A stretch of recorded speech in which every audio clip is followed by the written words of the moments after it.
Hello and welcome. In this video, we're going to tackle drawing a burger on a 32 by 32 canvas. I do occasionally speed up some of the more tedious parts of the video. I do encourage you to pause the video frequently to catch up if you need to. I sometimes speed up some sections because as somebody that also likes to follow tutorials sometimes, I just hate waiting around and watching the tedious parts go by. Alright, so let's dive in. We're going to start this off by making a couple of oblong shapes for our top and bottom bun. I like to start with the bun part because I just find it easier to build the burger when I know what my top and bottom are going to look like because there's a lot of center details on this item. As always, you don't need a drawing tablet to do this, and you don't have to use the symmetry tool. I just like the symmetry tool because it makes things go by a little bit faster. Now do bear in mind, not everything is going to look great symmetrical, and sometimes you're better off doing something freehand. Like if you're going to draw a rock or something, you probably want that to be asymmetrical. Right, so as I get this shape down the way I want it, I'm going to fill it in real quick with my bucket tool. I'm just going to make some guidelines here for myself. This is just to remind me where the bottom edge of the burger bun is going to kind of curl in just a little bit.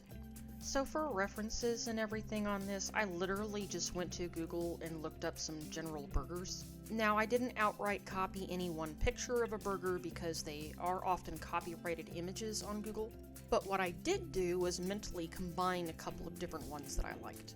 I did opt to start with the lettuce on the bottom, and the colors I'm using here aren't necessarily permanent colors that I'm going to use, and because I'm doing digital art, it's very easy for me to color correct. So here I'm going to work out the general shape of the patty that I want before I stack something else on top of it. A lot of the patty is going to be kind of hidden under some other details, so you don't have to go and perfect it the way I did. And so next I'm going to stack a tomato on here. I'm just going to work out the general shape again. You kind of have to remember to imagine these objects as kind of round, and you want to imply that in the image the best way that you can. Now, of course, that I say that, the exception here is the cheese, which is actually a square, so we're actually going to throw some little triangle-looking things on here to imply that. As always, don't worry too much if it's absolutely perfect or anything like that. Just make it look good enough to make you happy. And if you aren't happy until it is absolutely perfect, you're going to need to take a deep breath and move on anyway. Remember, fail often, fail fast, get better. Failure is your friend. Now I've picked out a pink here for some red onions. We're going to imply multiple loops here if we can help it. And as you can see, I really didn't like that first loop that I made and did it again.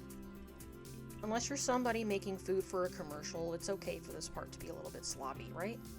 Sometimes imperfections can be really beneficial. It often makes your art a little bit more interesting to look at.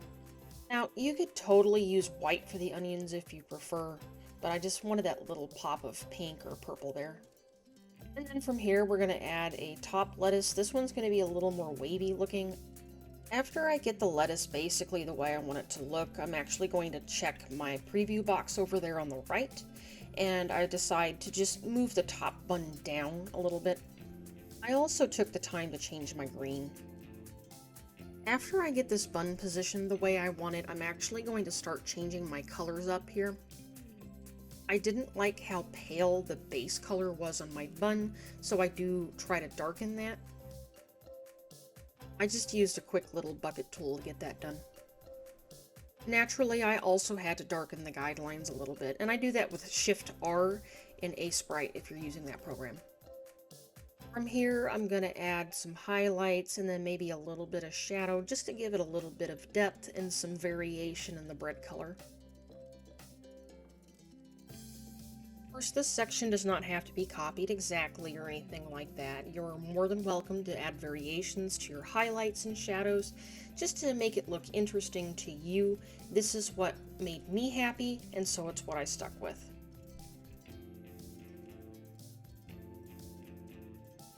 Now, I took note from my references that the inside of the bun tends to be lighter than the outside, so I decided to reflect that in a couple of spots.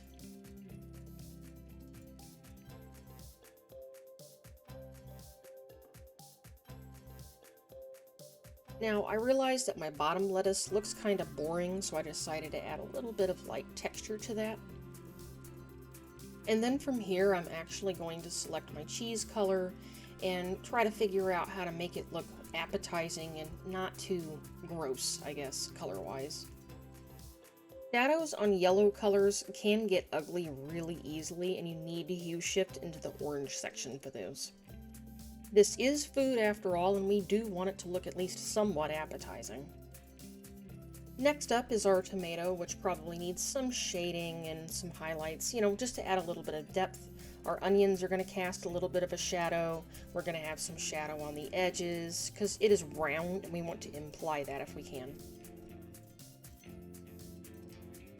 Tomatoes have a tendency to be shiny, so we're going to add some highlights here.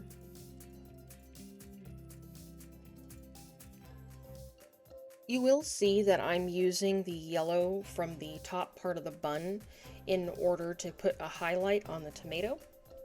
I also use this yellow because I'm trying to keep my color count low despite not being limited by technology. After saying that, I realize now that it is technically a peachy color, but who cares? And from here, we're going to add some detail to the bottom bun to make it look less flat and more interesting.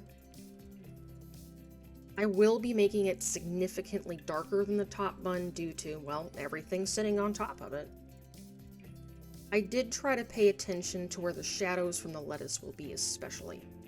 So from here we are going to add some shadows to the lettuce, but we're also going to want to add some texture because I was looking at some wavy lettuce in my references, and it was just my goal to replicate that the best that I could.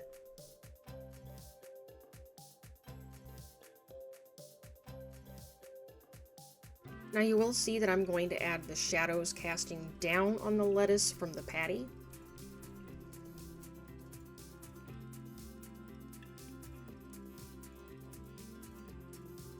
After I'm satisfied with that, then I'm going to work on the top lettuce.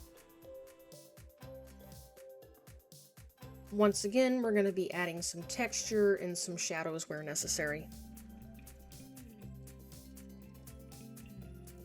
Now it's at this point that I realize that I should probably do something with those onions other than just leaving them there flat and pink.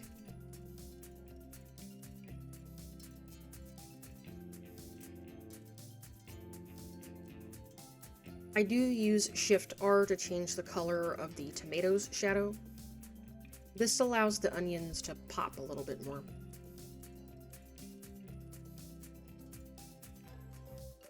Sometimes it's hard to decide how your shadows should be in pixel art because we have so little room to work. So honestly, it's okay if it doesn't look exactly like your reference. You're just doing the best you can, and that's good enough. Melted cheese has a habit of being shiny due to the fats and everything in it, so we're going to add a highlight over there.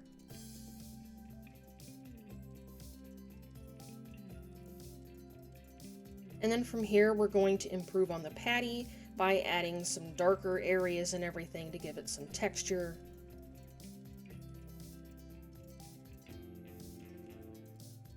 Again, we have such little space here. Don't worry too much about it being absolutely perfect. Just do what you can with the space that you've got.